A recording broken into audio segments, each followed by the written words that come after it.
back to Lloyd and JD, the best fucking podcast in the world. I am Lloyd. I'm JD. And welcome back. Yeah, welcome back. I guess, in a sense, this is a new season. We've been away for a bit. I mean, we've both been extremely busy, so we apologize for Epically the busy. lack of content. But, you know, it took starts with Stampede, and it's like Hell Week from there for me on. And yeah, we took a break. I had to make a bit of money. yeah, I was working full stop. This is my first day, like, where I feel like I'm resting. yeah. And yet here you are working.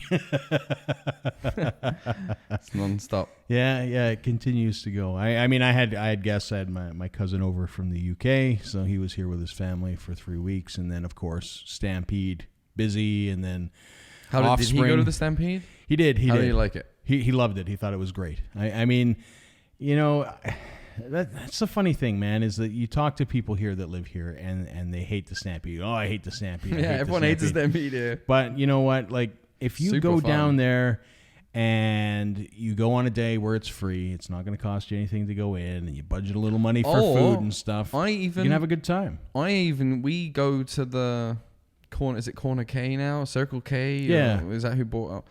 We go there and you buy a Coke and you get a Coke with it and you can get 2 Cokes, and you get 2 park admissions and you get $10 off. Right. So even if you wanted to go any day, because we wanted to go the free day, but then the free day we ended up having plans to do something else. So we're like, shit, I don't really want to pay full price. And then we found out that you can get the tickets out there. Yeah. But anyway, it was super fun. We had a great time, and it was London's first time on rides. Oh yeah, that must have been great. So you went down towards the village there, the Indian village, because they moved it to the other side, which is really cool. I don't know if did you go down there? Yeah. Yeah, I like it where it is. A lot of people say, you know, it's kind of pushed out of the way now, but it's nice and it's quiet, and you don't even feel like you're at the Stampede at that point, and it's really kind of cool down there. Yeah, and really enjoyed the rides. Yeah. They were a lot of fun. Yeah, she must have. Yeah, freaked out. It was awesome. Yeah. She loves it. She's like an adrenaline seeker. Yeah. Yeah, it's like, and we stopped and watched the bikes doing the jumps. Yeah. And she would be sitting on my shoulder and clapping and screaming. So, nice. It was sweet. Yeah, it's getting to a point where she can really enjoy it. Well, that's good. That's awesome to hear. Good time. And I had all these plans when I got there to eat as much food as possible. Yeah. Because everything in there is delicious. Yeah. And, you know, there's like that hall of food trucks, but then there's like the barbecue spot. I don't fucking know that because I forget every fucking year. I'm like, oh shit, I remember that now. And then, but anyway, so I got one of those Colossal Onions. Yeah. I've never had one before. No? They look delicious. So I thought it was just a big onion. It's fucking huge. Like, that onion is ridiculously big. Like, one, who grows these fucking onions? They're monstrous. And 2, like, fuck me, man. I ate maybe a quarter of it, and I didn't eat another thing for like 14 hours. Yeah. I literally filled myself up with onion. I don't think I'll eat onion for like years. It's so good though. The thing is it's good, but if you've got a family, that's like, if you want to talk about deals on the Midway, and if you want to experience, you know, sort of the Stampede and save money, the Colossal Onion, which $12, okay, $12 for an onion, that's a good chunk of money. It's fucking huge. But it is huge. That would and feed it will a family. Feel, exactly. Like me, my fiance, and the child. Yeah. And we were like done like a quarter of the way in. And it's funny because we saw another guy with this girl. I'm like, oh look, they made the same mistake, and they had like one of the Colossal Onions. Like, yeah, good luck as they walk by. You know what I mean? Yeah. And then they sat down, and there was like a group of 15. And we were like, oh yeah. But that's the beauty of it. Like, yeah, I mean, huge. that makes it inexpensive, and it's good. Like, it's not like it's one of those, you know, Stampede staples. I think is. Yeah, it's good. I have to get one every year and eat like a quarter of it, and then throw the rest out. I felt bad throwing it away too. Like, as I was like, oh man, I wish I was like, there should be a spot at the Stampede where they let homeless people come in to eat Colossal Onion, to eat the rest of my Colossal Onion, because I 100% would have given it to I would have too, you know, a homeless person or someone less fortunate, because I felt so bad. Yeah. But I literally couldn't. And it's not like I went on to buy more food. I was literally stuffed for like the entire time at the Stampede, which bummed me out because I wanted to try so many other things, but I just couldn't fit anything in because I tried to devour this onion. Yeah. And it's deep fried, so you've got that batter filling you up as well, and then Yeah, I mean the food they make is scooping into your mouth is good. Like the vast majority of it's good. Some of it they cheap out a little bit. Like I had a Philly cheesesteak down there. I was not impressed at all. It was just crap. It was it tasted good, but they really kind of chinsed out for the $12-15 that you paid. That's bullshit. Yeah, it is. It is. They just load it up. Yeah, don't chintz out. But I didn't know because they make so much fucking money, man. Yeah. Like they get their like. A lot of them aren't even paying, like, the guy that makes the fucking potatoes. Yeah. He just, like, bought that machine, right? And he has to pay to keep that machine running. But his cost is potatoes. Yeah. I don't know what it costs to be on the grounds. I have no idea what it is. That's true. They pay that. But I know that some of those guys, they only work the Stampede. Yeah. That's their job yearly. But I did find out, sort of what you would be paying. So, I mean, it was interesting because there's a guy that I know, his name's Trevor, and he does YouTube stuff, and he did a bunch of the pickle stuff down there. So he went and tried everything pickle. Mm-hmm. And then he's like on this pickle kick. So he made like dill pickle Oreo cookies. So he made like a pickle stuffing. It's different, but something like that would go over well at the Stampede, right? Mm-hmm. Deep fried dill pickle Oreos. You know what I saw that I wanted to try, but I thought it might kill me or I'd lose a foot. It was one of the cotton candy burritos. Yeah, that's like 1,000% cotton sugar. candy with like gummy bears and cookie dough and shit, and then they roll it up and you eat it. Yeah, that's diabetes. Almost did it, but then I figured I'd lose my foot. Yeah, so. Yeah, that's kind of crazy.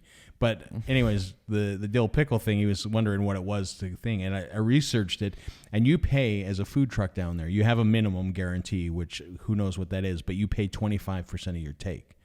That's quite a bit of money. So you make 75% of what you make. The Stampede takes 25 of your gross sales. So the Stampede makes. The Stampede's making 25%. Off everything that is sold on those grounds food wise, which is insane. Like that is a lot. And then they claim they need funding. What's that? And then they claim that they need funding. They need funding. Yeah, for fixing up the grounds and stuff. Like fuck off. Yeah, I don't know, man. It's crazy. One of the things too, like the city. Well, now they want to do that new stadium. Yeah, so they want to spend a bunch of money on the stadium. Yet at the same time, they're like laying off, I think 155 people from the city. It's like, okay, it's like, hey, billionaire, here's a $275 million gift. We like you a lot. It's like, but sorry, dude, you pick up the garbage, you don't have a job. Yeah. It's kind of messed up if you ask me. The timing's definitely not good for it. It's it's one of those things. But yeah, I mean, during the Stampede, they're making money hand over fist. I think it's insane. It's got to be insane the amount of money that they make. But I have no idea. I know that some of those food trucks are making enough money to suffice them for the rest of the year. Yeah. So like the donut guys must. The amount of money the donut guys must make at the Stampede. Yeah, and there was a big controversy with that because it's like my mini donuts didn't make it, which is like one of the original donut guys. That's the big yellow one, right? I don't know. I really didn't know. I noticed it was a different. Really, you didn't notice? I noticed it was a different donut. Mini donuts are mini donuts to me, man. They are, but I noticed it wasn't the same one that. Yeah, so the original guys didn't get their application in on time, so they didn't make it in. So I can't imagine that that's a good day for them because people were upset about it because they love it's a staple of the Stampede. Yeah, they love that brand in particular, and them not being in there as well. Be honest, they probably lost thousands of dollars from making a clerical error. I tried the ones down there, and they were fucking delicious. Yeah. So. I always go to the it's called Ogo Pogo, and they do the little tray, and then they like chocolate or peanut butter. No, we go to the one where you get like the bucket. I don't get the bucket. No. Oh, we get the bucket. Yeah, I get the tray, and then they like make them. And fancy. That's where you went wrong. Yeah, the bucket is where it's at. If they could make it so you could eat the bucket, then they've really succeeded. Could you imagine the donut bucket? Sugared donut bucket. Oh, my mouth is watering. Be like Homer Simpson with his nacho hat. Nacho, man, nacho. Yeah, I'd really enjoy that. But yeah, we had a great time.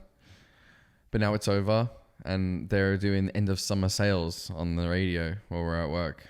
End of summer sales. Yeah. What the fuck? I feel like we haven't. I feel like we haven't even had a summer. Summer has been brutal. You know, it has rained every day. I say to people, like, we had that one hot day on the 22nd there or whatever it was. That was 30. Yeah. I'm like, I remember the summer of July 22nd. Yeah, it's been horrible, and I was really looking forward to this summer more than most. You know what? And the crazy part is I mean, we're both from the UK, is if you look at over there, they're like experiencing their second heat wave. Yeah. Like, that's nothing that like, if you had a couple days of summer without rain in the UK, like, it was pretty good. They're good loving time. it. They're all at the beach. Yeah. And so I can't even imagine. You know, the scary part for them is they're not equipped to deal with that kind of heat. You know, most people, air conditioning, like, they don't even know what that is. You know, it's so. I mean, it is dangerous, and it is hitting. I think it hit like 40 odd degrees. Yeah, I'd be worried about my child. Yeah, like, I'm lucky to have air conditioning, and even when our house gets to like, 26 sometimes from like when it's plus 30 outside, that's stifling hot. Like, especially in my daughter's room, which is at the back of the house, and it's sandwiched between another townhouse, so just keeps all that heat. So I'm able to have a fan on her and have the aircon kicking, because that'd be scary. Yeah, it's just crazy the amount of, like I said, how hot it is getting over there and what kind of summer they're having. And then we look at here, and I look out in the back there, and it's like green, which is unusual for any time in the summer here. It used to be, like crispy, burned. Yeah, yellow and crispy was kind of the order, but right now it's green as can be, and I don't know.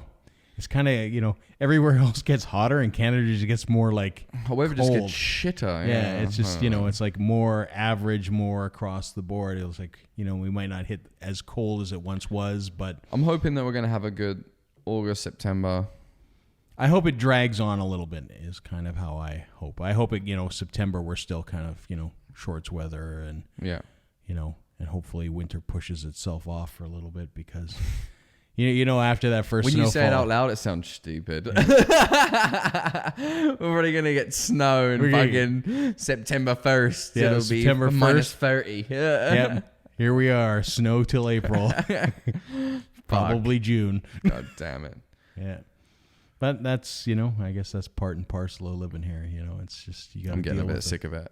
Yeah, no, it's, like I said, I could do with some warmer temperatures. Yeah, for a lot longer. Like BC time. have a lot of a longer summer.